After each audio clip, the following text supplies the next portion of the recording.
and your life. Alhamdulillahi Rabbil Alameen Wassalatu wassalam ala Sayyidil Mursaleen wa ala alihi wa sahbihi ajma'in.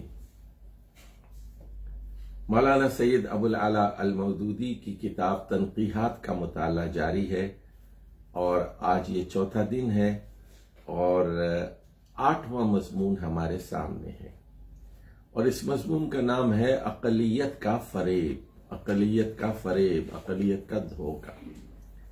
اقلیت سے مراد ہے rationalism. دیکھیے actually یہ rationalism نہیں ہے بلکہ سوڈو ریشنلزم ہے، سوڈو ریشنلزم ہے۔ اور ہر چیز کو عقل کے پیمانے پر ناپنا، تولنا اور پرکھنا یہ ایک بیماری ہے۔ تو مولانا مودودی نے اس کتاب میں اس عنوان کے تحت 2 مضمون لکھے ہیں، اقلیت کا فریب 1 اور اقلیت کا فریب 2۔ تو آج ہم پہلے مضمون پر گفتگو کریں گے اور انشاءاللہ تعالی کل ہم اس کے دوسرے مضمون کا مطالعہ کریں گے۔ اور یہاں تھوڑی سی میں تمہید بتا دوں آپ کو کہ عقل کا ایک دائرہ ہے اور عقل ایک مفید چیز ہے، اور قرآن مجید یہ کہتا ہے کہ عقل سے کام کیوں نہیں لیتے، عقل سے کام لو۔ لیکن عقل کا ایک دائرہ ہے اور اس کے آگے عقل کام نہیں کر سکتی، اور عقل کو اس دائرے سے باہر زحمت دینا بے وقوفی ہے، نادانی ہے اور جہالت ہے۔ تو مضمون پڑھیں گے تو پھر جیسے جیسے مضامین آئیں گے میں وضاحت کرتا جاؤں گا۔ اقلیت کا فریب اسلامی تعلیم و تربیت کے لحاظ سے نیم پختہ یا بالکل خام نوجوانوں کے مذہبی خیالات پر مغربی تعلیم اور تہذیب کا جو اثر ہوتا ہے اس کا اندازہ ان تحریروں اور تقریروں سے ہو سکتا ہے جو اس قسم کے لوگوں کی زبان و قلم سے آئے دن نکلتی رہتی ہیں۔ مثال کے طور پر حال ہی میں صوبہ متحدہ کے ایک مسلمان گریجویٹ صاحب کا ایک مضمون ہماری نظر سے گزرا۔ دیکھیے ایک بات ذرا سمجھیے کہ آج سے 80-85 سال پہلے جو گریجویٹ ہوتا تو اس کو بہت بڑی قدر کی نگاہ سے دیکھا جاتا ہے۔ آج کل تو گلی گلی گریجویٹ ملتے ہیں، پھرتے ہیں میر خار، کوئی پوچھتا نہیں۔ تو اس زمانے میں گریجویٹ بی اے اگر کوئی ہوتا تو وہ اپنے نام کے آگے لکھتا تھا فلاں فلاں بی اے علیق، اور تختی لگاتا تھا، بی اے علی کی تختی لگاتا تھا۔ تو اب ان کا ایک مضمون نظر سے گزرا جس میں انہوں نے اپنی سیاحت چین و جاپان کا حال بیان کرتے ہوئے لکھا ہے۔ اچھا کیا لکھتے ہیں صاحب؟ ہمارے ساتھ جو چینی مسافر ہیں وہ انتہا کے بلا نوش اور شراب خور ہیں، سور کا گوشت ان کی جان ہے۔ اب میں نے عیسائیت کی ترقی کا راز سمجھا۔ چینی اپنے قدیم مذہب کی پیروی کو نئی تعلیم کے ساتھ آر پاتا ہے، یعنی شرم محسوس کرتا ہے۔ اس کو اسلام قبول کرنے میں تعامل نہ ہوتا اگر وہ اس کو سمجھتا ہوتا، مگر اسلام اس کو اس کی تمام مرغوب غذاؤں سے محروم کر دیتا ہے۔ اب یہ گریجویٹ صاحب فرما رہے ہیں، دیکھیے گریجویشن نے ان پر کیا غضب ڈھایا ہے 85 سال پہلے۔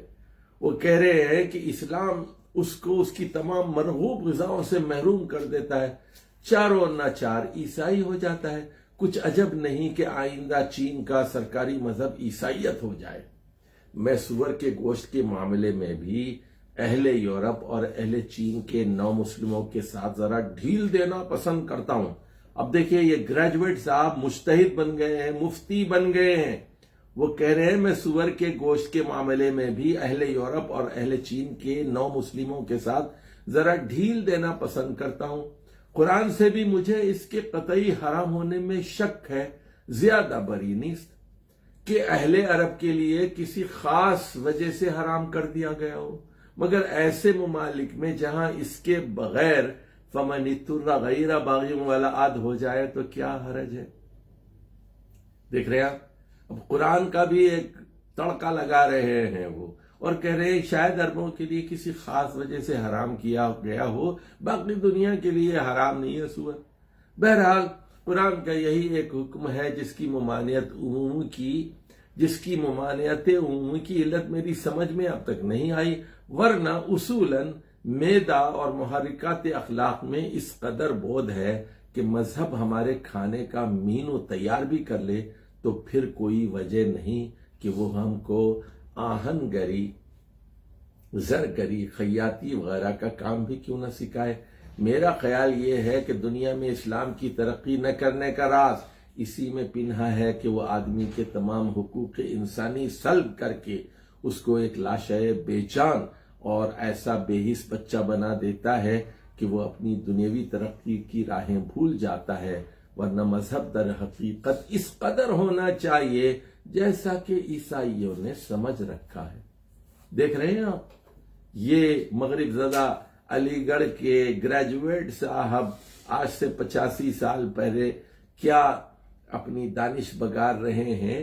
وہ کہہ رہے ہیں کہ اسلام کی ترقی نہ کرنے کا راز اسی میں پنہا ہے کہ وہ آدمی کے تمام حقوق انسانی سلب کر کے اس کو ایک لاشے بے جان اور بے حس بچہ بنا دیتا ہے کہ وہ اپنی دنیاوی ترقی کی راہیں سب بھول جاتا ہے، ورنہ مذہب کو در حقیقت اسی قدر ہونا چاہیے جیسا کہ عیسائیوں نے سمجھ رکھا ہے۔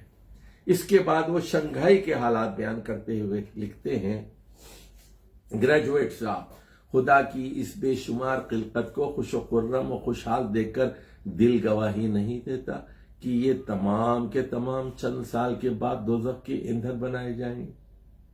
اب سن لیجئے، اب یہ آخرت پر بھی تبصرہ کر رہے ہیں اور جنت اور دوزخ کا بھی یہ فیصلہ کر رہے ہیں، اور ہمارے ہاں بھی ایسے دانشور علماء پیدا ہو چکے ہیں جو عیسائیوں کو اور یہودیوں کو جنت میں بھیجنا چاہتے ہیں محمد صلی اللہ علیہ وسلم اور قرآن پر ایمان لائے بغیر، حالانکہ قرآن صاف کہتا ہے ان الذین کفروا من اہل الکتاب والمشرکین فی نار جہنم خالدین فیہا اولئک ہم شر البریہ۔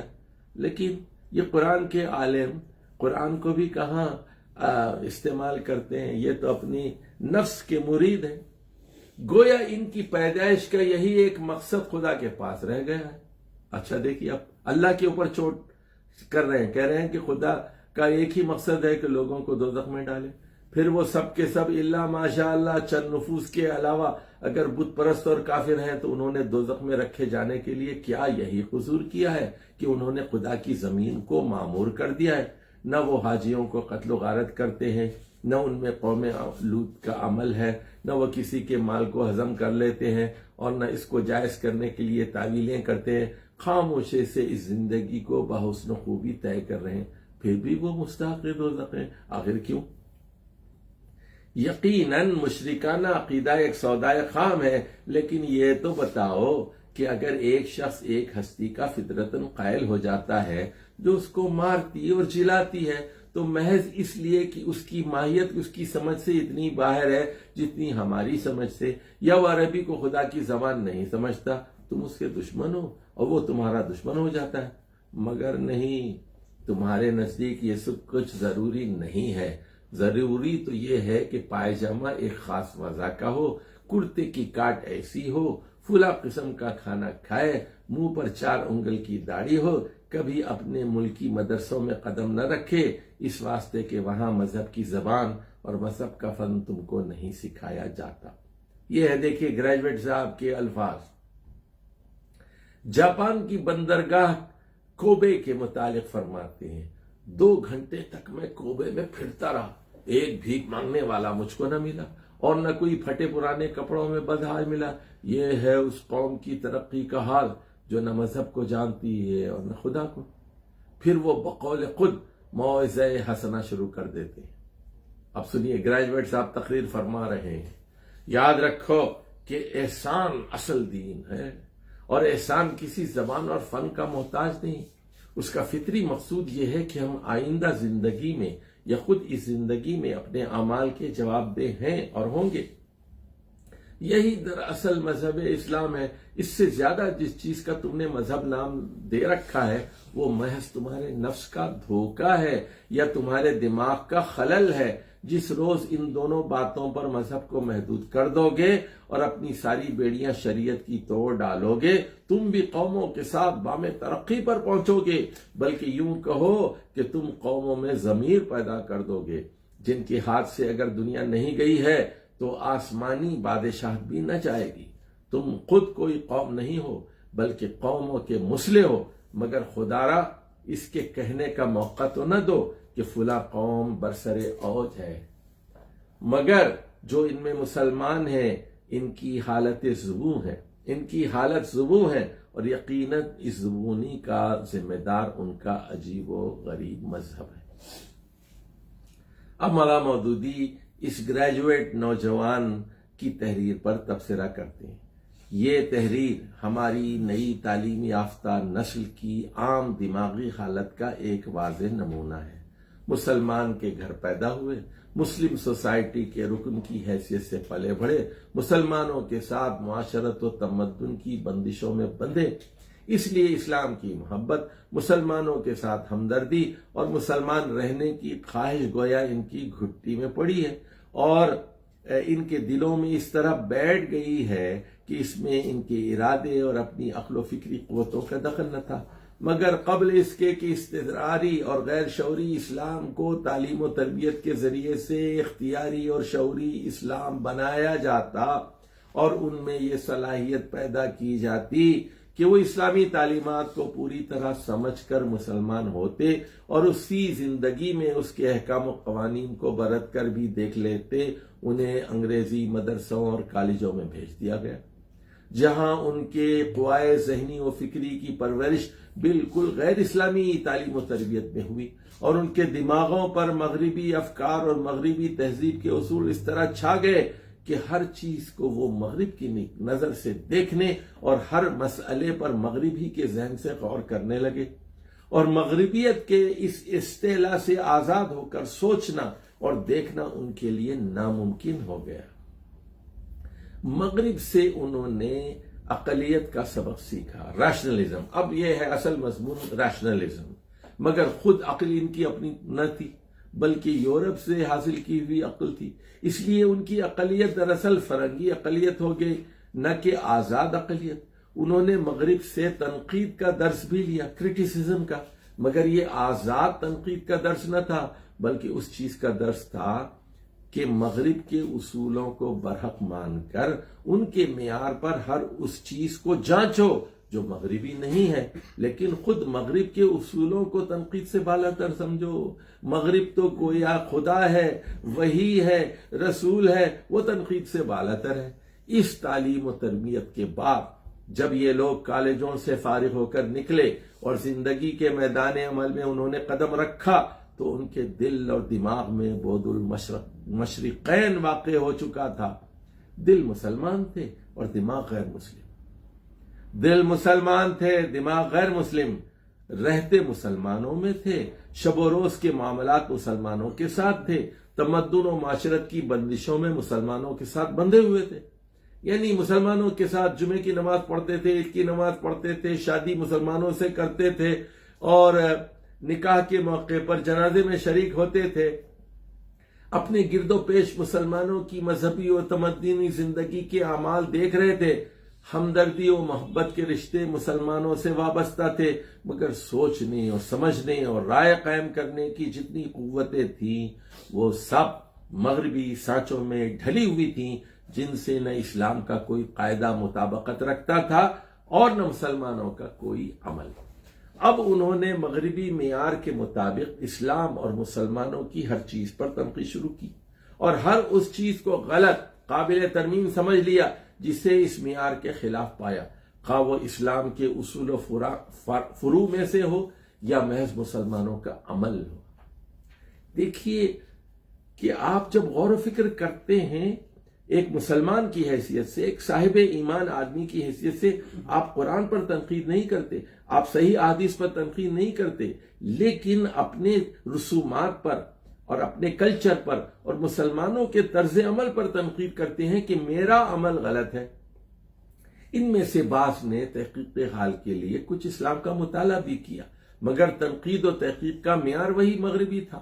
ان کی ذہنیت کے ٹیڑھے سوراخ میں اسلام کی سیدھی میخ آخر بیٹھتی تو کیوں کر۔ دیکھیے کیا جملہ کہا ہے ان کی ذہنیت کے ٹیڑھے سوراخ میں اسلام کی سیدھی میخ آخر بیٹھتی تو کیوں کر۔ مذہبی مسائل پر جب یہ حضرات اظہار خیال کرتے ہیں تو ان کی باتوں سے صاف معلوم ہوتا ہے کہ بغیر سوچے سمجھے تقریر فرما رہے ہیں۔ ابھی ذرا دیکھیے، ایک ہمارے ہاں وزیر اطلاعات صاحب ہیں، کل وہ تقریر کر رہے تھے مولانا ابوالکلام آزاد پر، قائد اعظم پر، اور نہ تم کو ابوالکلام آزاد کا کچھ پتا ہے، نہ قائد اعظم کا پتا ہے، نہ مولانا مودودی کا پتا ہے، تم نے 2 کتابیں بھی نہیں پڑھی، اور یہ وزیر اطلاعات صاحب اپنی دانش روزانہ آ کے بگاڑتے رہتے ہیں، اور مذہب کے خلاف اور اسلام کے خلاف یہ زہر اگلتے رہے۔ پہلے پیپلز پارٹی میں تھے، اب آج کل یہ نئی جماعت میں شامل ہو گئے ہیں، تو یہ بالکل اسی طرح کے لوگ ہیں۔ مذہبی مسائل پر جب یہ حضرات اظہار خیال کرتے ہیں تو ان کی باتوں سے صاف معلوم ہوتا ہے کہ بغیر سوچے سمجھے تقریر فرما رہے ہیں، نہ ان کے مقدمات درست ہوتے ہیں، نہ منطقی اسلوب پر ان کو ترتیب دیتے ہیں، اور نہ صحیح نتائج اخذ کرنے کی کوشش کرتے ہیں۔ حد یہ ہے کہ کلام کرتے وقت خود اپنی پوزیشن بھی متعین نہیں کرتے۔ یہ دیکھیے یہ جملہ بڑا اہم ہے، میں ذرا تھوڑا سا سمجھانا چاہتا ہوں، سمجھ لیجیے۔ حد یہ ہے کہ کلام کرتے وقت خود اپنی پوزیشن بھی متعین نہیں کرتے۔ ایک نوجوان نے مجھ سے کہا کہ چشتی صاحب میں آپ سے وقت لینا چاہتا ہوں 3 گھنٹے کے لیے۔ میں نے کہا ٹھیک ہے، تو میں نے کہا کہ آپ آ جائیں، آپ شام میں 7 بجے آ جائیں اور 10 بجے تک آپ کے لیے ٹائم۔ تو میں نے جب دیکھا کہ میں ایک جملہ بولتا ہوں تو پھر وہ آدھے گھنٹے کی تقریر کر رہے ہیں، تو میں نے کہا ذرا رک جائیے، اب ہم یہاں آگے بات نہیں کریں گے، پہلے طے کر لیں۔ سب سے پہلے یہ کہ آپ آدھے گھنٹے تک بات کریں گے، پھر میں آدھے گھنٹے تک بات کروں گا۔ آپ جب گفتگو کریں گے میں مداخلت نہیں کروں گا، اور جب میں بولوں گا بیچ میں آپ نہیں ٹوکیں گے، نمبر 1۔ دوسرا اصول یہ ہے کہ میں جب بولوں گا آپ نوٹس لیں گے، اور جب آپ بولیں گے تو میں نوٹس لوں گا، اور ہم ایک ترتیب کے مطابق بات کریں گے۔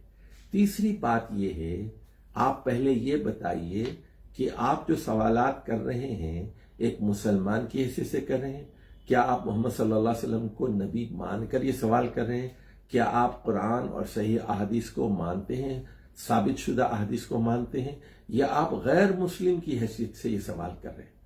پہلے اپنی پوزیشن واضح کیجئے، پھر آگے بحث ہو۔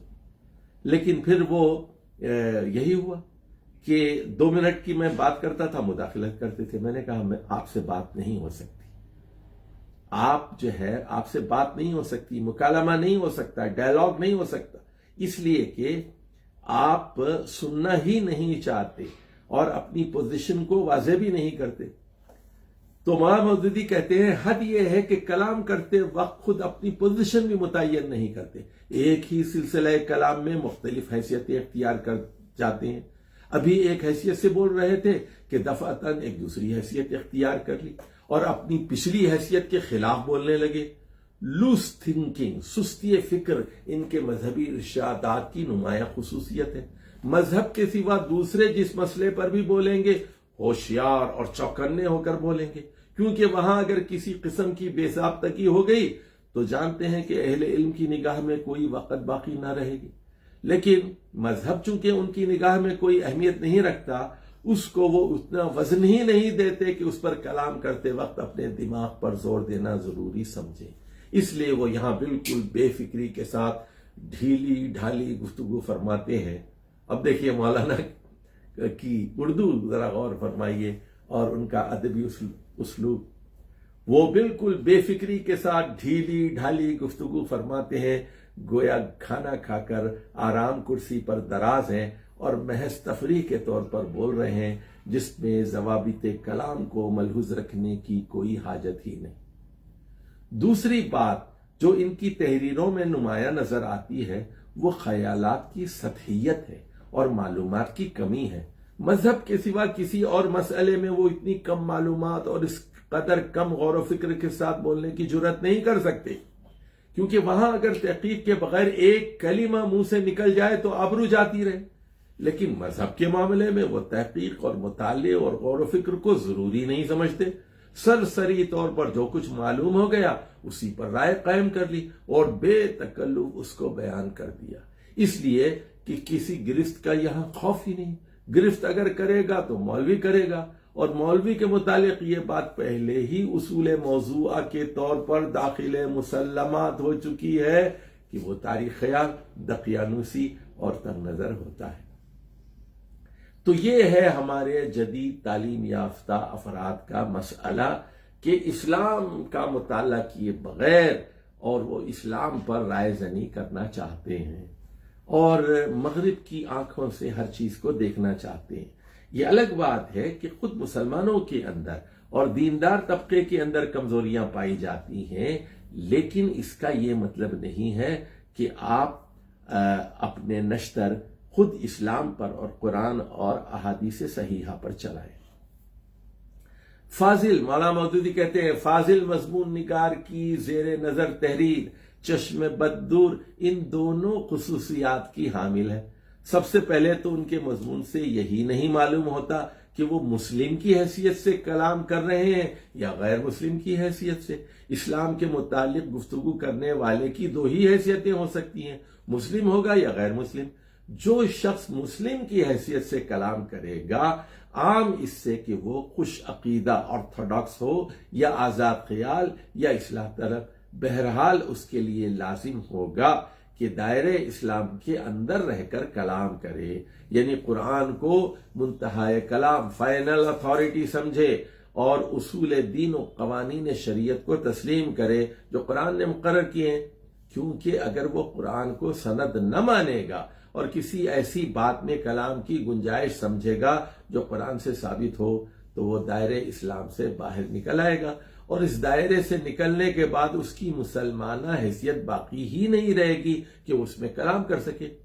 رہی دوسری حیثیت، یعنی کہ یہ بولنے والا غیر مسلم ہو، تو اس حیثیت میں اسے پورا حق ہوگا کہ قرآن کے اصول اور اس کے احکام پر جیسی چاہے تنقید کرے، اس لیے کہ وہ اس کتاب کو فائنل اتھارٹی نہیں مانتا، لیکن یہ حیثیت اختیار کرنے کے بعد اسے مسلم کی حیثیت سے گفتگو کرنے اور مسلمان بن کر مسلمان کو اسلام کے معنی سمجھانے اور اسلام کی ترقی کے وسائل بتانے کا کوئی حق نہیں ہوگا۔ یعنی اگر آپ غیر مسلم بن کر قرآن پر تنقید کرتے ہیں، حدیث پر تنقید کرتے ہیں، تو پھر آپ کو مسلمانوں کو مشورہ دینے کا کوئی حق حاصل نہیں۔ لیکن اگر آپ مسلمان ہیں تو پھر قرآن کی روح سے، حدیث کی روح سے آپ بات سمجھاتے ہیں تو لوگ آپ کی بات سنیں گے۔ ایک صاحب عقل و شعور آدمی جب سوچ سمجھ کر اسلام کے متعلق گفتگو کرے گا تو سب سے پہلے یہ فیصلہ کرے گا کہ ان دونوں حیثیتوں میں سے کون سی حیثیت اختیار کرنا ہے۔ پھر وہ جو حیثیت بھی اختیار کرے گا اس کے عقلی شرائط کو ملحوظ رکھے گا، کیونکہ بیک وقت اپنے آپ کو مسلمان بھی کہنا اور قرآن کے مقرر کیے ہوئے اصول و قوانین پر نکتہ چینی کا حق بھی کرنا، قرآن کی سند میں کلام بھی کرنا اور مسلمانوں کو موعظہ حسنہ بھی سنانا کسی عاقل کا فعل نہیں ہو سکتا۔ یہ نقیدین کو جمع کرنا ہے۔ اس کا معنی یہ ہے کہ ایک شخص بیک وقت مسلم بھی ہو اور غیر مسلم بھی، دائرہ اسلام کے اندر بھی اور باہر بھی۔ تو یہ پہلے دیکھیے مولانا مودودی یہ جدید تعلیم یافتہ لوگوں سے یہ کہتے ہیں کہ آپ کے دماغ میں یہ جو دو رنگی ہے پہلے اس کو دور کرو۔ اگر اسلام پر تمہیں شک و شبہ ہے تو کھل کر بولو کہ میں مسلمان نہیں ہوں، میں کافر ہوں، یعنی دم ہے تو کھل کر اپنے کفر کا اعلان کریں اور پھر آپ اسلام کو ایک غیر مسلم کی حیثیت سے سمجھنے کی کوشش کریں۔ لیکن یہ کیا بات ہوئی کہ آپ مسلمان بھی رہنا چاہتے ہیں اور قرآن پر بھی تنقید کر رہے ہیں، قرآنی احکام پر بھی کر رہے ہیں، حلال و حرام پہ کر رہے ہیں اور دین کی بنیاد ڈھانے کے لیے چلے ہیں۔ مضمون نگار صاحب کی علمی قابلیت اور ان کی معقولیت کی طرف سے ہم اتنے بدگمان نہیں ہیں. ان سے یہ امید رکھیں کہ اگر وہ اسلام کے سوا کسی مسئلے پر کلام فرماتے تو اس میں بھی اس طرح دو مختلف حیثیتوں کو بے وقت اپنے اندر جمع کر لیتے. دیکھیے کہ جب آپ فرض کیجئے ایک نیوکلیئر سائنس کے کسی نقطے پر بات کر رہے ہیں اور نیوکلیئر سائنسدانوں کے درمیان بیٹھے ہوئے، تو آپ پوری تیاری کے ساتھ آتے ہیں اور جب بات کرتے ہیں تو آپ یہ سوچتے ہیں کہ کوئی بات میری زبان سے ایسی غلط نہ نکل جائے کہ میری سبکی ہو جائے. لیکن اسلام کے معاملے میں آپ کا رویہ بالکل مختلف ہے. تو وہ کہتے ہیں ہم ان سے یہ توقع نہیں رکھتے کہ وہ قیصر ہند کی عدالت میں بیٹھ کر قیصر ہند کے منظور کیے ہوئے قوانین پر نکتہ چینی کرنے کا حق استعمال فرمائیں گے. نہ ہم ان سے اس جرأت کی امید رکھتے ہیں کہ وہ کسی مسلک فکر اسکول آف تھاٹ کی پیروی کا دعویٰ کرنے کے بعد ان اصولوں پر مخالفانہ نکتہ چینی کریں گے جن پر وہ مذہب قائم ہے. لیکن طرفہ ماجرا ہے، اسلام کے معاملے میں انہوں نے دو بالکل مختلف حیثیتیں اختیار کی ہیں اور یہ محسوس تک نہیں کیا کہ وہ بار بار اپنی پوزیشن بدل رہے ہیں. ایک طرف تو وہ اپنے آپ کو مسلمان کہتے ہیں، مسلمانوں کا سا نام رکھتے ہیں، مسلمانوں کی ذبح حالی پر رنج فرماتے ہیں، اسلام کی ترقی کی خواہش کرتے ہیں، مسلمانوں کو احسان یعنی اصل دین کا واعظ سناتے ہیں. دوسری طرف اس کتاب کے مقرر کیے ہوئے اصول و قوانین پر نکتہ چینی بھی کرتے ہیں جس پر اسلام کی بنیاد قائم ہے اور جس کو آخری سند تسلیم کرنا مسلمان ہونے کی لازمی شرط ہے. قرآن ایک نہیں. اب مولانا مودودی وہ کہہ رہے ہیں نا کہ سور کے گوشت کو حلال کرو، اب مولانا مودودی کہتے ہیں قرآن ایک نہیں، 4 جگہ بالتصریح سور کے گوشت کو حرام قرار دیتا ہے، مگر آپ اس معاملے میں ڈھیل دینا پسند فرماتے ہیں. اور لطف یہ ہے کہ ڈھیل دینے کی یہ خواہش بھی ترقی اسلام کے لیے ہے. گویا ترقی اسلام کی فکر آپ کو قرآن سے بھی زیادہ ہے، یا کوئی اسلام قرآن سے باہر بھی ہے جس کی ترقی آپ چاہتے ہیں. قرآن فی الواقع انسان کے لیے کھانے کا مینو تیار کرتا ہے. کھانے کی چیزوں میں حرام و حلال، خبیث و طیب کا فرق قائم کرتا ہے. کلوا من طیبات ما رزقناکم کہتا ہے قرآن، پاک چیزیں کھاؤ. اور اب یہ کہہ رہے ہیں کہ قرآن کو کیا حق پہنچتا ہے کہ وہ ہمارا مینو مقرر کرے. کھانے کی چیزوں میں حلال و حرام، خبیث و طیب کا فرق معلوم قائم کرتا ہے اور صاف کہتا ہے کہ تم اپنے اختیار سے کسی شے کو حلال اور حرام قرار دینے کا حق نہیں رکھتے. اور سورہ تحریم کی پہلی آیت میں رسول اللہ صلی اللہ علیہ وسلم کو کہا گیا یا ایھا النبی لما تحرم ما احل اللہ لک، اے نبی آپ اپنے آپ پر اس چیز کو کیوں حرام کرتے ہیں جو اللہ نے آپ کے لیے حلال کی ہے. مگر آپ کو اپنے حق پر اصرار ہے اور خود قرآن ان کا یہ حق تسلیم کرنے میں تأمل ہے، وہ کھانے پینے میں مذہب کو دخل دے.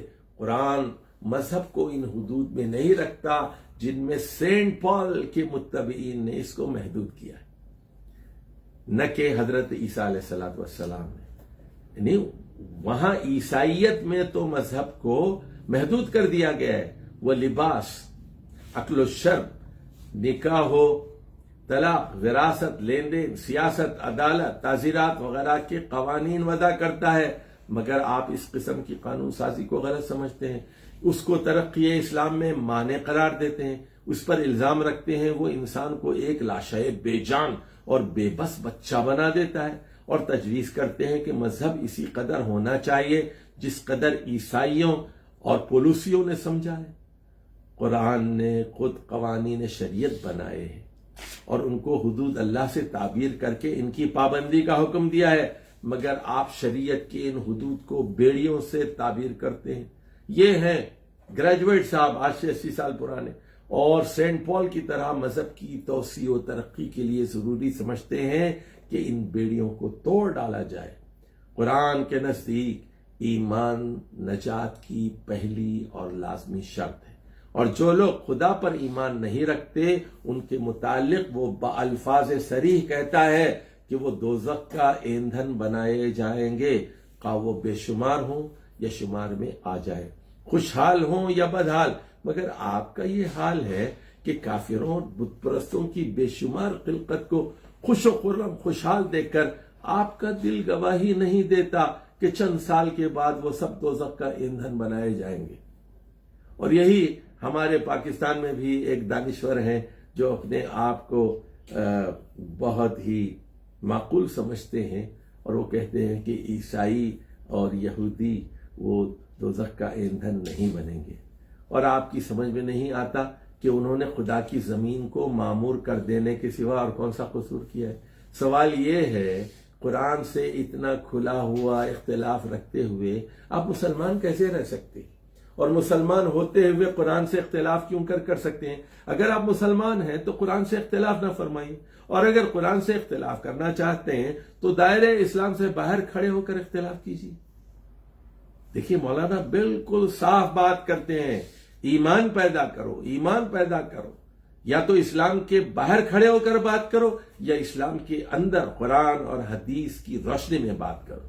جو شخص کسی مذہب کے اصول اور احکام و قوانین سے مطمئن نہ ہو، جس کا دل ان کی صداقت پر گواہی نہ دیتا ہو، جو ان کی علت و مصلحت کو سمجھنے سے عاجز ہو، جس کے نزدیک ان میں سے بعض یا اکثر باتیں قابل اعتراض ہوں، اس کے لیے دو راستے کھلے ہوئے ہیں۔ یا تو وہ اس مذہب سے نکل جائے، پھر اس کو حق ہوگا کہ اس مذہب کے جس قاعدے پر اور حکم پر چاہے نکتہ چینی کرے، اور اگر وہ اس عدم اطمینان کے باوجود اس مذہب میں رہنا چاہتا ہے تو اس کے خلاف مظاہرہ کرنے سے احتراز کرے، اور مجتہد بن کر اس کے قواعد و ضوابط پر تیشہ چلانے کے بجائے طالب علم بن کر اپنے شکوک و شبہات حل کرنے کی کوشش کرے۔ اب یہ کہتے ہیں یہی دو راستے ہیں، یا تو آپ طالب علم بن کر اپنے شکوک و شبہات دور کریں، مسلمان بن کریں، یا پھر آپ کافر بن کر علی اعلان چوٹ کریں۔ لیکن جاہلیت کی بنیاد پر، جہالت کی بنیاد پر آپ اسلام کے مجتہد نہیں بن سکتے۔ عقل و دانش کی روح سے تو اس حالت میں یہی دو طریقے ہو سکتے ہیں، اور مرد عاقل جب کبھی ایسی حالت میں مبتلا ہوگا تو انہی میں سے کسی ایک طریقے کو اختیار کرے گا۔ لیکن فاضل مضمون نگار گریجویٹ صاحب اور ان کی طرح بہت سے فرنگی تعلیم و تربیت پائے ہوئے حضرات کا حال یہ ہے کہ پہلے طریقہ اختیار کرنے کی اخلاقی جرأت ان میں سے نہیں ہے۔ وہ اپنے آپ کو کافر نہیں کہہ سکتے، غیر مسلم نہیں کہتے، اتنی اخلاقی جرأت ان میں نہیں ہے، اور دوسرا طریقہ اختیار کرتے ہوئے انہیں شرم آتی ہے، اس لیے انہوں نے بیچ کا ایک غیر معقول طریقہ اختیار کر رکھا ہے، اور وہ یہ ہے کہ ایک طرف مسلمانوں میں شامل بھی ہوتے ہیں، ترقی اسلام کے آرزومندی بنتے ہیں، اسلام اور مسلمانوں کے درد میں تڑپتے بھی ہیں، اور دوسری طرف اسلام کے خلاف وہ سب کچھ کہتے اور کرتے ہیں جو ایک غیر مسلم کہہ اور کر سکتا ہے۔ حدیث و فقہ تو درکنار، قرآن تک پر نکتہ چینی کرنے سے باز نہیں رہتے، اور ان تمام بنیادوں پر ضرب لگا جاتے ہیں جن پر اسلام قائم ہے۔ ان حضرات کو دعویٰ ہے کہ ہم ارباب عقل ہیں، ریشنلسٹ ہیں، کہتے ہیں ہم کوئی ایسی بات نہیں مان سکتے جو عقل کے خلاف ہو، اور ملاؤں پر ان کا سب سے بڑا الزام یہی ہے کہ وہ عقل سے کام نہیں لیتے، مگر خود ان کا یہ حال ہے کہ مذہب کے معاملے میں صریح متناقض باتیں کرتے ہیں، متضاد طرز عمل اختیار کرتے ہیں، اور اپنی ایک بات کی تردید خود اپنی ہی دوسری بات سے کر جاتے ہیں۔ آخر یہ ریشنلزم کی کون سی قسم ہے جس کی ایجاد کا شرف ان روشن خیال محققین کو حاصل ہوا ہے؟ تو یہ ریشنلزم نہیں ہے بلکہ سوڈو ریشنلزم ہے، دھوکہ ہے، یہ اقلیت کا فریب ہے۔ دیکھیے کیا تنزیہ جملہ مولانا مودودی نے لکھا ہے، آخر یہ ریشنلزم کی کون سی قسم ہے جس کی ایجاد کا شرف ان روشن خیال محققین کو حاصل ہوا ہے؟ اب ذرا ان کی معلومات کی وسعت اور فکر کی گہرائی ملاحظہ فرمائیے، گریجویٹ صاحب کی فکر کی گہرائی۔ اسلام کی ترقی کے لیے آپ ضروری سمجھتے ہیں کہ مسیحیت کی طرح اسلام سے بھی شرعی حدود اٹھا دی جائے اور اسلام صرف ایک عقیدے کی حیثیت میں رہ جائے، کیونکہ مسیحیت کی ترقی کا راز جو آپ نے سمجھا ہے وہ یہ ہے کہ اس میں حلال و حرام کی قیود نہیں ہے، اخلاقی پابندیاں نہیں ہیں، اس میں آدمی کے انسانی حقوق سلب کر کے اس کو ایک لاشے بے جان اور ایک بے بس بچہ نہیں بنایا گیا ہے، بلکہ اس کو آزادی دی گئی ہے کہ مسیح پر ایمان رکھ کر جو چاہے کرے۔ اور وہ کہتے ہیں نا عیسائی، he died for our sins, کہ وہ کراس پر انہوں نے جان اسی لیے دی ہے کہ ہمارے گناہوں کا کفارہ ادا ہو سکے۔ مگر آپ نے یہ غور نہیں فرمایا، اسلام جس چیز کا نام ہے وہ قرآن میں ہے، اور قرآن نے ایمان و عمل و صالح کے مجموعے کا نام اسلام رکھا ہے۔ عمل صالح کے لیے حدود و قدوت مقرر کیے ہیں، قوانین بنائے ہیں، اور انفرادی و اجتماعی زندگی کے لیے ایک مکمل نظام عمل مقرر کیا ہے، جس کے بغیر اسلام بحیثیت ایک دین اور ایک تہذیب کے قائم نہیں ہو سکتا۔ اس نظام اور اس کی حدود کو منسوخ کرنے کا اختیار کسی مسلمان کو نہیں ہے، کیونکہ اس کا نسخ قرآن کا نسخ ہے، اور قرآن کا نسخ اسلام کا نسخ ہے، اور جو اسلام خود ہی منسوخ ہو جائے تو اس کی ترقی کے کیا معنی؟ آپ خود کسی مذہب کو ایجاد کر کے اس کی اشاعت فرما سکتے ہیں، مگر جو چیز قرآن کے خلاف ہو ہے اس کو اسلام کے نام سے مرسوم کرنے اور اس کی ترقی کو اسلام کی ترقی کہنے کا آپ کو کیا حق حاصل ہے؟ آپ اسلام صرف اس عقیدے کا نام رکھتے ہیں کہ ہم آئندہ زندگی میں یا خود اس زندگی میں اپنے اعمال کے جواب دہ ہیں اور ہوں گے۔ یہ بات غالباً آپ نے اس امید پر فرمائی ہے کہ اسلام اس حد میں محدود ہو جائے گا تو بالکل نرم اور آسان ہو جائے گا اور خوب پھیلتا چلا جائے گا، لیکن آپ اس عقیدے کے معنی پر غور فرماتے تو آپ کو معلوم ہو جاتا کہ اس حد میں محدود ہونے کے بعد بھی اسلام آپ کی مرضی کے مطابق نہیں ہو سکتا۔ اس عقیدے کو مذہب قرار دینے کے لیے سب سے پہلے تو حیات اخروی پر ایمان لانا ضروری ہے، پھر جواب دہی کا مفہوم 3 باتوں کا متقاضی ہے۔ تو دیکھیے اسلام میں جو بنیادی جو چیزیں ہیں ذرا سمجھ لیجیے۔ پہلی چیز ہے اللہ کی وحدانیت پر ایمان لانا، اس کو خالق، رب، الہ، حاکم، شارع، قانون ساز، لا گیور تسلیم کیا جائے۔ دوسری بات یہ کہ اللہ کا پیغام انبیاء کے ذریعے انسانوں تک پہنچتا ہے۔ تیسری بات یہ ہے کہ یہ دنیا دارالامتحان ہے، اور یہاں کے اعمال صالحہ اور اعمال سیئہ پر ہماری جنت اور ہمارے دوزخ کا دار و مدار ہے، اور یہ کہ مرنے کے بعد ایک زندگی ہے، دوزخ اور جہنم کی زندگی، ایک روز انصاف ہے۔ تو پھر وہ یہی کہتے ہیں کہ 3 باتوں کا متقاضی ہے۔ نمبر 1، جس کے سامنے جواب دہی کرنی ہے اس کو متعین کر لیا جائے اور اس کی بالادستی تسلیم کی جائے۔ ظاہر ہے کہ اللہ کی بالادستی کو تسلیم کیجئے اور آخرت کو تسلیم کیجئے، اس کے سامنے جواب دینے ہونا ہے۔ دوسرے یہ کہ جواب دہی کی نوعیت متعین کی جائے اور زندگی کے اعمال میں اس لحاظ سے امتیاز کیا جائے کہ کن اعمال سے اس جواب دہی میں کامیابی نصیب ہوگی اور کون سے اعمال ناکامی کا موجب ہوں گے۔ تیسرے یہ کہ جواب دہی میں کامیابی اور ناکامی کے جدا جدا نتائج متعین کیے جائیں، کیونکہ اگر ناکامی کا نتیجہ بھی وہی ہے جو کامیابی کا ہے، یا سرے سے دونوں کا کوئی نتیجہ ہی نہ ہو، تو جواب وہی بالکل بے معنی ہے، تو جواب دہی بالکل بے معنی ہے۔ یہ اس عقیدے کے عقلی لوازم ہیں جس کو آپ اصل دین قرار دے رہے ہیں۔ اگر آپ کی تجویز کے مطابق اسی عقیدے پر اسلام قائم کر دیا جائے تب بھی وہی مصیبت پیش آئے گی جس سے آپ بچنا چاہتے ہیں، پھر وہی خدا کو ماننا لازم آئے گا جس کے بغیر جاپان آپ کو ترقی کے بام پر چلتا ہوا نظر آ رہا ہے، پھر وہی شریعت کی بیڑیاں اور اخلاق کی زنجیریں تیار ہو جائیں گی جن کو آپ توڑنا چاہتے ہیں اور جن کے وجود میں آپ کے نزدیک اسلام کے ترقی نہ کرنے کا راز پوشیدہ ہے، پھر وہی عذاب و ثواب کا جھگڑا نکل آئے گا اور خدا کی بے شمار خلقت کو اس عقیدے کے بغیر خوش و خرم و خوشحال دے کر آپ کا دل پھر اس بات پر گواہی دینے کا انکار کرے گا کہ چند سال بعد یہ سب عذاب میں مبتلا ہوں گے۔ براہ کرم اب ذرا غور کر کے کسی ایسی چیز کا نام اسلام رکھیے۔ امالہ مودودی طنزیہ انداز اختیار فرماتے ہوئے کہتے ہیں، براہ کرم اب ذرا غور کر کے کسی ایسی چیز کا نام اسلام رکھیے، اور یہ پیغام ہمارے فواد چودھری صاحب تک بھی پہنچ جائے جو ہمارے وزیر اطلاعات ہیں۔ اب ذرا غور کر کے کسی ایسی چیز کا نام اسلام رکھیے جس میں کسی قسم کی قید و بند نہ ہو، جس کے ماننے اور نہ ماننے کا نتیجہ یکساں ہو، جس میں صرف خدا کی زمین کو معمور کر دینا دنیا و آخرت کی کامیابی کے لیے کافی ہو، اور جس پر ایمان نہ لانے والی بے شمار خلقت کو خوش و خرم و خوشحال دیکھ کر آپ کا دل گواہی دے سکے کہ وہ سب جنت کی بلبلیں بنائی جائیں گی۔ قرآن کی روح سے سور کے گوشت کا قطعی حرام ہونا آپ کے نزدیک مسلم نہیں ہے۔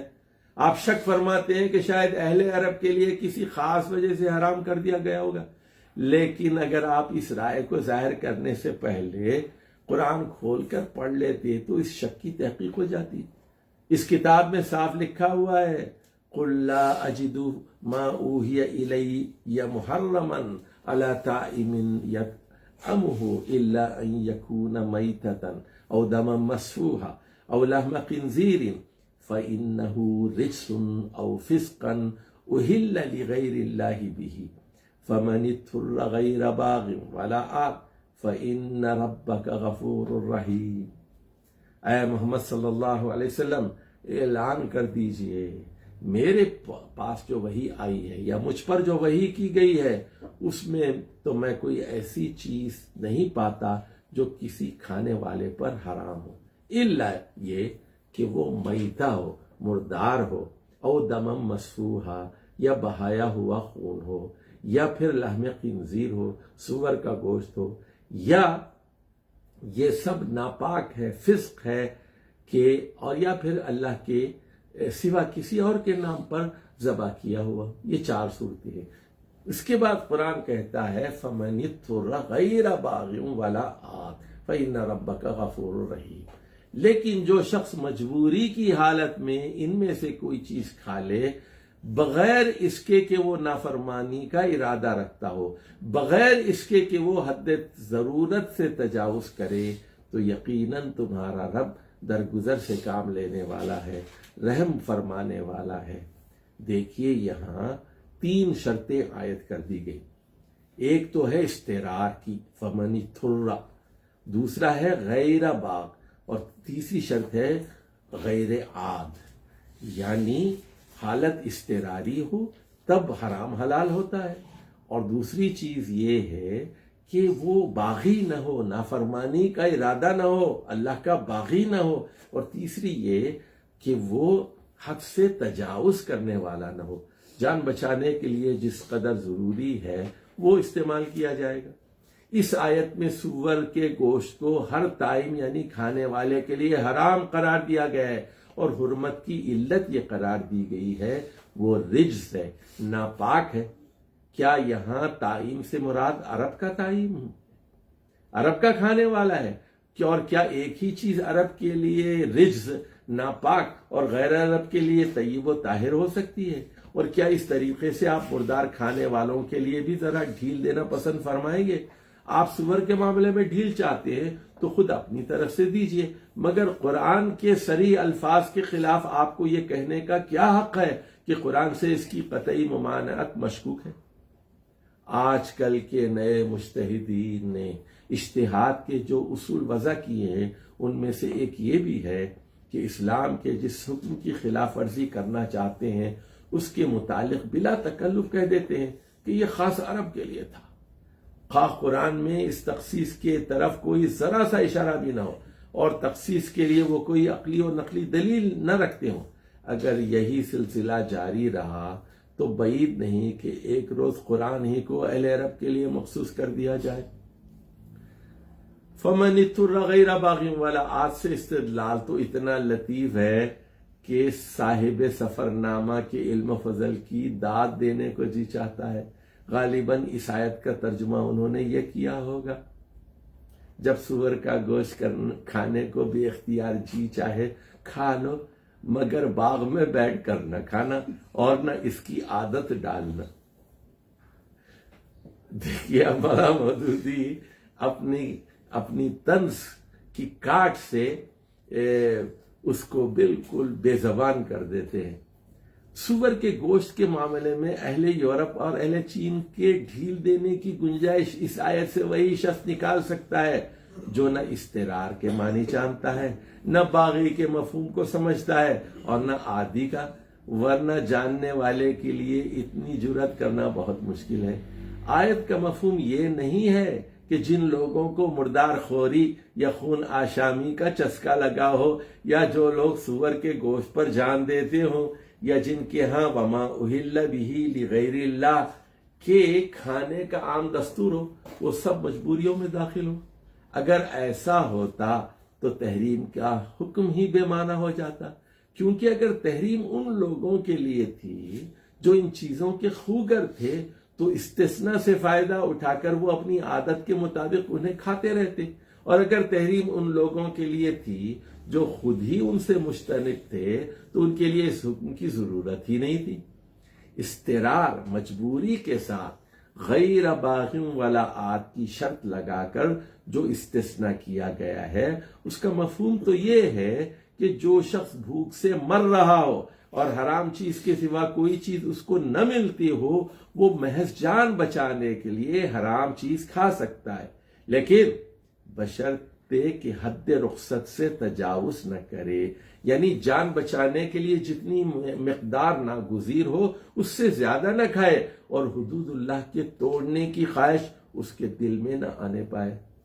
اسی بات کو ایک دوسری جگہ سور اور مردار وغیرہ چیزوں کی تحریم کا ذکر کرتے ہوئے اس طرح بیان کیا گیا ہے، فَمَنِ اضْطُرَّ فِي مَخْمَصَةٍ غَيْرَ مُتَجَانِفٍ لِإِثْمٍ، یہ سورۃ المائدہ کی آیت نمبر 3 ہے کہ جو بے قرار ہو جائے فی مخمصۃ غیر متجانف لاسم، یعنی جو بھوک کی شدت سے مجبور ہو جائے، بے قرار ہو جائے، بغیر اس کے کہ گناہ کی طرف کوئی میلان اس کے دل میں ہو، وہ ایسی حالت میں حرام چیز کھا سکتا ہے۔ کہاں یہ بات اور کہاں وہ کہ اہل یورپ اور اہل چین چونکہ سور کے گوشت پر جان دیتے ہیں، لہذا فَمَنِ اضْطُرَّ غَيْرَ بَاغٍ وَلَا عَادٍ سے فائدہ اٹھا کر ان کے لیے سور کو جائز کر دیا جائے، اور وہ بھی اس لیے کہ وہ اسلام میں داخل ہو سکے۔ اگر کسی طریقے سے ہر قوم کی رغبتوں اور خواہشوں کا لحاظ کر کے اسلام کے قوانین میں ڈھیل دینے کا سلسلہ شروع ہو جائے تو شراب، جوا، زنا، سود اور ایسی ہی دوسری تمام چیزوں کو ایک ایک کر کے حلال کرنا پڑے گا۔ سوال یہ ہے کہ جو لوگ خدا کے احکام ماننے اور اس کے قائم کیے ہوئے حدود کی پابندی کرنے اور اس کے حرام کو حرام سمجھنے کے لیے تیار نہیں ہیں، ان کو اسلام میں داخل کرنے کی ضرورت ہی کیا ہے؟ اسلام ان کا محتاج کب ہے کہ وہ ان کو راضی کرنے کے لیے کم و بیش پر سودا کرے؟ دیکھیے وہ طائف والے آئے تھے رسول اللہ صلی اللہ علیہ وسلم کے پاس، انہوں نے کہا کہ ہم سرد علاقے کے رہنے والے ہیں، ہمارے لیے شراب کی چھوٹ دی جائے، لیکن انہیں یہ نہیں دی گئی۔ کہا کہ یہ ان شرائط پر اسلام نہیں ہو سکتا، بلا شرط آپ کو اسلام میں داخل ہونا پڑے گا۔ پہلے تو صرف سور ہی کے حرام ہونے کی علت آپ کی سمجھ میں نہیں آئی تھی، مگر پھر جو آپ نے غور کیا تو معلوم ہوا کہ اصلاً میدہ اور محرکات اخلاق میں بون بعید ہے، بہت بڑا فاصلہ ہے۔ لہٰذا آپ نے یہ رائے قائم فرمائی کہ مذہب کو کھانے پینے کی چیزوں میں حلال و حرام کا امتیاز قائم کرنے کا سرے سے کوئی حق ہی نہیں ہے۔ اس ارشاد سے یہ راز فاحش ہو گیا کہ آپ جتنا قرآن کے متعلق جانتے ہیں، فزیکل سائنس کے متعلق بھی اس سے زیادہ کچھ نہیں جانتے، یعنی آپ طبی معلومات سے بھی نہ آشنا ہے، یعنی جہالت کی حد ہو گئی۔ قرآن سے ناواقف ہونا تو خیر ایک روشن خیال تعلیم یافتہ آدمی کے لیے شرمناک نہیں ہے، مگر سائنس سے اتنی بے خبری البتہ بہت شرمناک ہے۔ آپ کو اب تک یہ معلوم نہیں ہوا کہ انسان کے نفس اور اس کے ترکیب جسمانی کے درمیان کیا تعلق ہے، اور اس کی ترکیب جسمانی غذا سے کیا تعلق رکھتی ہے۔ جو چیز جسم کو اس کے ضائع شدہ اجزاء ترکیبی فراہم کرتی ہے، جس سے بدن کے تمام ریشوں اور اعصاب اثر نو بنتے ہیں، جو چند سال کے اندر پرانے جسم کی جگہ نیا جسم پورے کا پورا بنا دیتی ہے، اس کی خصوصیات کا اثر نفس اور روح پر ہونا بلکہ نہ ہونا قابل تعجب ہے۔ اس حقیقت سے سائنٹیفک دنیا پہلے عموماً غافل تھی، لیکن اب فن تغذیہ یعنی ڈائٹیز پر حال میں جو تحقیقات ہوئی ہیں ان سے یہ راز منکشف ہو گیا ہے کہ انسان کے اخلاق اور اس کی ذہنی قوتوں پر اس کی غذا کا اثر ضرور مترتب ہوتا ہے۔ چنانچہ آج کل کے سائنسدان اس تجسس میں لگے ہوئے ہیں کہ مختلف قسم کی غذاؤں سے ہمارے نفس اور قوائے فکری پر کیا اثرات ہوئے ہیں۔ معلوم ہوتا ہے کہ ہمارے گریجویٹ دوست کی سائنٹیفک معلومات اپ ٹو ڈیٹ نہیں ہیں، ورنہ وہ اتنی جرأت کے ساتھ یہ دعویٰ نہ کر دیتے کہ اصولاً معدہ اور محرکات اخلاق میں بود ہے، اور یہ بات معلوم ہے کہ حرام چیزیں جن کو قرآن مجید نجس کہتا ہے، ناپاک کہتا ہے، اس کے اثرات پورے جسم پر، اعضاء پر اور انسانی نفس پر اور قوائے فکری پر مرتب ہوتے ہیں۔ والسلام علیکم ورحمۃ اللہ وبرکاتہ۔ کل اسی سلسلے کا ایک اور مضمون انشاءاللہ آپ کی خدمت میں رکھا جائے گا، اقلیت کا فریب نمبر 2۔ یہ تنقیحات کا مضمون نمبر 9 ہے۔ تو آج 4 دن میں 8 مضامین مکمل ہوئے ہیں اور کل سے 9 مضمون کا مطالعہ شروع ہوگا۔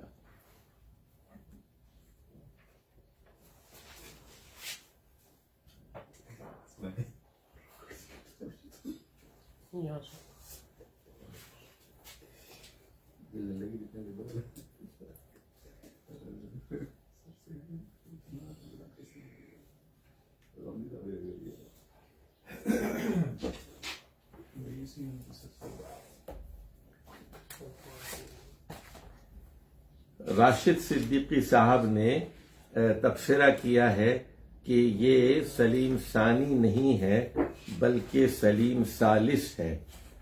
تو سلیم ثالث کا دور 1785 سے 1807 تک ہے اور سلیم ثانی کا دور 1566 سے 1574 ہے۔ گریجویٹ صاحب کا نام مولا مودودین نے نہیں بتایا اور نام کی ضرورت نہیں ہے۔ ایسے ہزاروں لوگ یہ گزشتہ 100 سال سے ہمارے اور آپ کے مشاہدے میں آ رہے ہیں، ہم ایسے لوگ کتابوں میں ملتے ہیں پڑھنے کے لیے، اور آج ہم ان کو زندہ بھی دیکھ رہے ہیں۔ اور یہ ٹیلی ویژن پر اس طرح کے گریجویٹس آپ کو نظر آتے ہیں جو نہ اسلام کا علم رکھتے ہیں نہ سائنس کا علم رکھتے ہیں، اور آ کے روزانہ شام میں 7 بجے سے رات کے 12 بجے تک پورے عالم اسلام کا دماغ چاٹ لیتے ہیں اور اپنا فلسفہ اور باطل فلسفہ اور اپنے سفلی خیالات لوگوں کے سامنے رکھتے ہیں، اور پوری قوم کو یہ جاہل یہ تباہ کرتے ہیں اور ان کو نفرت سکھاتے ہیں، ان کو لڑائی سکھاتے ہیں، بد اخلاقی سکھاتے ہیں، اور ان کو یہ تربیت دیتے ہیں کہ ہم ہر 2-4 سال بعد پارٹی بدل دیتے ہیں، ہم بے وفا ہیں، تم بھی پارٹی بدلتے رہو، اور ایک دوسرے کے خلاف پھر یہ جو ہے اپنی زبان کو دراز کرتے رہتے ہیں اور عوام کی یہی تربیت کرتے ہیں۔ بدقسمتی سے یہ سارا میڈیا یہ امت مسلمہ کی غلط تربیت کرنے میں مشغول، مصروف اور منہمک ہے۔ اس کے بعد ہے کیا؟ دیکھو کوئی سوال ورنہ ہم ختم کر دیں۔ لاسٹ کوشچن محمد یزدانی صاحب نے سوال کیا ہے، السلام علیکم، please comment on present Salah and Jama system modified due to COVID. Please are praying from 6 feet distance. جی بالکل، دیکھیے بات کو ذرا سمجھ لیجئے کہ اس پر تو میں نے پورا ایک رسالہ رکھا ہے کرونا البم کے نام سے، تو فیس بک پہ آپ دیکھ لیجئے یا پرسنل میں مجھ سے رابطہ کیجئے، یہ پورا میگزین آپ کو میں بھیج دیتا ہوں۔ میرے بھائیوں، ہمیں قرآن اور حدیث کی طرف جانا ہے، فقہی باریکیوں میں مبتلا ہونے کی ضرورت نہیں ہے۔ یعنی بارش ہوئی تو حضرت عبداللہ بن عباس نے مؤذن سے کہا اعلان کرو حی علی الصلاح حی علی الفلاح کے بجائے کہو صلو فی رحالکم صلو فی بیوتکم، گھروں میں نماز پڑھو، گھروں میں نماز پڑھو۔ بھائی بارش کی وجہ سے گھروں میں نماز پڑھنے کا، جمعے کی نماز پڑھنے کا حکم دیا گیا۔ یہ صحابہ کرام کا توقع تھا، اور کہا کہ رسول اللہ صلی اللہ علیہ وسلم نے اسی طرح کیا تھا، اور انہوں نے کہا کہ مجھے یہ پسند نہیں ہے کہ لوگ کیچڑوں میں اپنے کپڑوں کو خراب کرتے ہوئے جمعے کی نماز کے لیے آئیں۔ اور جمعے کی نماز بعض لوگوں نے کہا کہ 12 لوگوں سے ہو سکتی ہے، بعض لوگوں نے کہا کہ 4 لوگوں سے ہو سکتی ہے، بعض لوگوں نے کہا اس کی کوئی دلیل ہی نہیں ہے۔ امام ابن تیمیہ نے کہا جس طرح عام نمازوں کے لیے ایک امام ایک مقتدی ضروری ہے، جماعت کے لیے جمعے کی نماز بھی 2 سے ہو سکتی ہے۔ اسی طرح دیکھیے کوارنٹائن کا قانون ہے اسلام میں، اور رسول اللہ صلی اللہ علیہ وسلم نے فرمایا کہ اس طرح اس سے بھاگو جس طرح آدمی بھاگتا ہے فرو یعنی من الجزام، جزام سے بھاگنے کا حکم دیا گیا نا، جس طرح آدمی موت سے بھاگتا ہے۔ تو بیماری سے بچنا ضروری ہے، موت جس وقت آنی ہے وہ آ کے رہے گی۔ اور کیا حضرت عمر نے یہ بات نہیں کی تھی کہ ہم تقدیر سے تقدیر کی طرف جا رہے ہیں؟ مرنا تو ہے لیکن تدبیر کو نہیں چھوڑنا ہے، تو مسلمانوں کی جان کو بچانے کے لیے متعدی امراض میں احتیاط لازم ہے۔ تو آپ دور دور کھڑے ہو کر نماز پڑھیے اگر بیماری بہت بڑے پیمانے پر پھیلی ہوئی، اور جن علاقوں میں نہیں ہے تو وہاں وہ سسٹم بحال ہو جائے گا۔ یہ ایک عارضی رکاوٹ ہوتی ہے، تو یہاں پر اجتہاد کی گنجائش ہے۔ لیکن اگر آپ لکیر کے فقیر ہیں اور جامد تک مقلد ہیں، پھر ہوگا کیا کہ سارے مریض آئیں گے، جمعے کی نماز پڑھیں گے، اور وہ اومیکرون اور کووڈ کے شکار ہوں گے، اور اپنے ساتھ 10 اور لوگوں کو بھی لے کر ڈوبیں گے۔ ہم تو ڈوبے ہیں صنم، تجھ کو بھی لے ڈوبیں گے۔ تو یہ مسلمان خودکشی نہیں کر سکتا، اپنے آپ کو ہلاک نہیں کر سکتا، تمام احتیاطی تدابیر اختیار کرے گا۔ اس کے بعد بھی اگر اللہ نے موت لکھی ہے الحمدللہ، تو تدبیر کو ترک نہیں کیا جا سکتا۔ ہمارا تقدیر پر ایمان ہے لیکن تدبیر کو ترک نہیں کیا جا سکتا، اور یہ تدبیر کو ترک کرنا خلاف اسلام ہے۔ والسلام علیکم ورحمۃ اللہ۔ ایک منٹ سی جی فرمائیے۔ اللہ تعالیٰ سے گزارش ہے کہ آپ کے اس کا کار خیر میں آپ کو وہ دے۔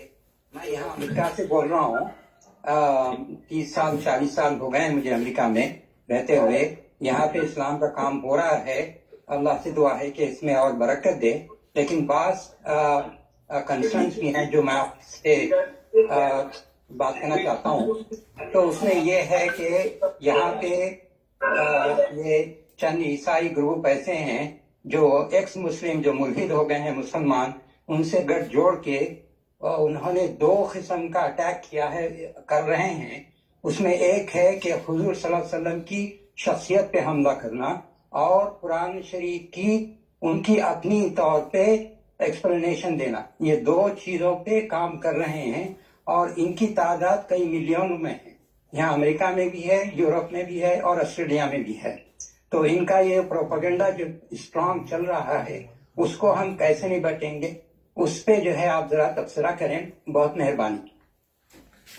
بسم اللہ الرحمن الرحیم۔ جی ہاں، مغرب کے اندر بے شمار انسٹیٹیوشنز ایسے ہیں کہ وہ عربی سیکھتے ہیں، عربی زبان سیکھتے ہیں، اور لوگوں کو اسکالرشپ دیتے ہیں اسلام پر تحقیق کے لیے اور اسلامی فرقوں پر تحقیق کے لیے، اور دیکھتے ہیں کہ کہاں ان کے مطلب کی بات نکل سکتی ہے۔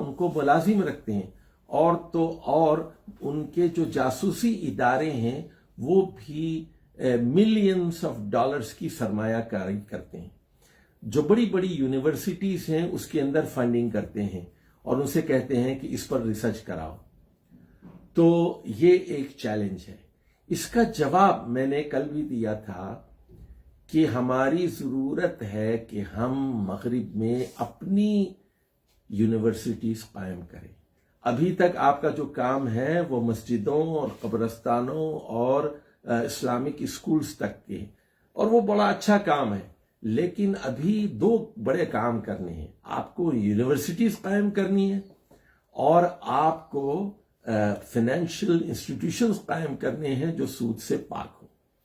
اچھا، جو یونیورسٹیز ہیں وہاں آپ پہلے دن سے عربی زبان کو ایک لازمی سبجیکٹ کے طور پر پڑھائیں گے، اس لیے کہ یہ آخری وحی کی زبان ہے. قرآن پر گہری نظر ہو، قرآن پر گہری نظر ہو. اور نمبر 2 یہ کہ تمام صحیح احادیث پر گہری نظر ہو اور سیرت النبی پر گہری نظر ہو. تب اس کے بغیر قرآن اور صحیح احادیث، جو تقریباً 16-17 ہزار صحیح حدیثیں ہمارے پاس موجود ہیں، ضعیف حدیثوں سے ہم بچیں، جھوٹی حدیثوں سے ہم بچیں اور فقہی موشگافیوں سے ہم بچیں، اصل کی طرف آئیں اور مجتہدانہ بصیرت کے ساتھ ان کے ہر اعتراض کا جواب دیں. ہمارے ہاں ایسے PhD اسکالرز کی ضرورت ہے جو عربی زبان سے بھی واقف ہوں اور جو وہاں کے سوالات اور وہاں کے ذہن سے بھی واقف ہوں. میں ایک لطیفہ آپ کو سناتا ہوں، شاید یہ بات کو سمجھانے میں مددگار ثابت ہوگا. 2-4 سال پہلے کی بات ہے. میرے پاس نیو یارک میں ایک لڑکا آیا جو نیو یارک میں ہی پیدا ہوا، جس کی مادری زبان انگریزی ہے، اور اس نے کہا کہ میں نے حفظ کر لیا ہے قرآن مجید کا مکمل، حافظ قرآن ہوں اور گریڈ 12 بھی کر لیا ہے. تو اب مجھے آپ مشورہ دیجئے کہ میں انڈیا جاؤں، دیوبند جاؤں، ندوۃ العلماء جاؤں، یا ساؤتھ افریقہ جاؤں، یا بنگلہ دیش جاؤں، یا مدینہ منورہ جاؤں، یا القریٰ میں داخلہ لے لوں. تو میں نے اس سے پوچھا کہ تم مولوی بننا چاہتے ہو یا تم عالم بننا چاہتے ہو، اسکالر بننا چاہتے ہو؟ تو اس نے کہا کہ میں نے آپ کے سوال کا مطلب نہیں سمجھا، آپ نے تو عجیب سوال کر دیا. تو میں نے کہا کہ اگر تم اس وقت گریڈ 12 کے بعد کہیں چلے جاؤ، دیوبند چلے جاؤ، تم مدینہ جاؤ، مکہ جاؤ، ساؤتھ افریقہ جاؤ، وہاں 3-4 سال پڑھ کے آؤ گے، مولوی بنو گے، اور اس کے بعد ہوگا یہ حافظ تو تم ہو، تراویاں پڑھاؤ گے، نماز جنازہ پڑھاؤ گے، نکاح پڑھاؤ گے، اچھے خاصے مولوی بن جاؤ گے، اور اللہ خیر صلی. لیکن اگر تم ایک اسکالر بننا چاہتے ہو، اسلام کی خدمت بڑی کرنا چاہتے ہو، تو پھر میں تم کو یہ مشورہ دوں گا. یہاں نیو یارک میں بے شمار یونیورسٹیز عربی زبان کے کورسز آفر کرتی. تو پہلے تو تم جتنے کورسز ہیں عربی زبان کے، عربک 100، 200، 300، 400، سارے کورسز عربی کے لے لو. قرآن کے حافظ تو تم ہو، میں مشورہ یہ دیتا ہوں کہ تم صحیح مسلم زبانی یاد کرنا شروع کر دو. اور یعنی پہلے قرآن کو تو یاد ہے تمہیں، اب احادیث بھی زبانی یاد کرنا شروع کرو اور عربی زبان پر مہارت حاصل کرو. اس کے بعد تم یہاں پر کمپیریٹیو ریلیجن میں گریجویشن میں داخلہ لے لو. 4-5 سال تم کمپیریٹیو ریلیجن یا فلسفی اور اس طرح کے مضامین کے ساتھ تم یہیں گریجویشن کرو. اس کے بعد پھر تم جہاں جانا ہے جاؤ. اس کے بعد تم یہاں کے سوالات اور یہاں کے ذہن کو سمجھو گے، اور حافظ تو تم ہو، عربی زبان تو تم کو آتی ہے، اور تمہارا ذہن پختہ ہو چکا ہوگا، اور تمہارے ذہن میں وہ سارے مسائل ہوں گے جس سے امریکہ گزر رہا ہے، امریکہ کیا سوچ رہا ہے اس وقت، وہ سارے زندہ سوالات تمہارے دماغ میں ہوں گے۔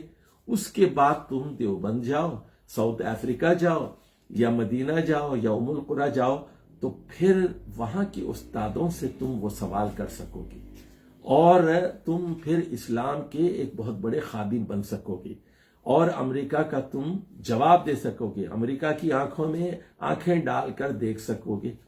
تو یہ بات میں نے اس کو سمجھائی۔ تو اس وقت جو کرنے کا کام ہے وہ یہی ہے کہ ہم یونیورسٹیز قائم کریں۔ آپ کو معلوم ہونا چاہیے کہ جب انگریز انہوں نے امریکہ کی سرزمین پر قدم رکھا، برطانیہ سے جو لوگ آئے تھے، اور یہ نیو انگلینڈ اسٹیٹس آپ جانتے ہیں، یہ نیو انگلینڈ اسٹیٹس جو نیو یارک کے شمال میں سارے ہیں، مین سے لے کر کنیکٹیکٹ وغیرہ وغیرہ، انہوں نے سب سے پہلا کام کیا کیا؟ یونیورسٹی قائم کی۔ امیگریشن کے بعد یونیورسٹی قائم کی۔ تو یہ ہم آکسفورڈ کی بات کرتے ہیں اور ہارورڈ کی بات کرتے ہیں اور فلاں کی بات کرتے ہیں، اور تو یہ ان کی ترقی میں علم کا بہت بڑا ہاتھ ہے۔ تو ہم وہاں پر ہماری اپنی یونیورسٹیز ہوں، اپنے میڈیکل کالجز ہوں، اپنی انجینئرنگ یونیورسٹیز ہوں، اور اس کے ساتھ عربی زبان اور قرآن اور حدیث ایک لازمی مضامین کے طور پر ہم پڑھائیں۔ تو ہماری یونیورسٹی سے نکلنے والے لوگ جہاں قرآن اور حدیث پر پوری طرح ایمان رکھنے والے ہوں، دوسری طرف وہ اپنے شعبے کے ماہر بھی ہوں۔ جب تک یہ امتزاج نہیں ہوگا ہم مغرب کی دانش کو شکست نہیں دے سکتے۔ مغرب ہماری دانش کو تسلیم نہیں کرے گا۔ مغرب کے سامنے اسلام کی حقانیت کو ثابت کرنا ہے۔ قرآن کی کسی آیت پر اور کسی صحیح حدیث پر ہمیں شرمندہ نہیں ہونا ہے۔ والسلام علیکم ورحمۃ اللہ وبرکاتہ۔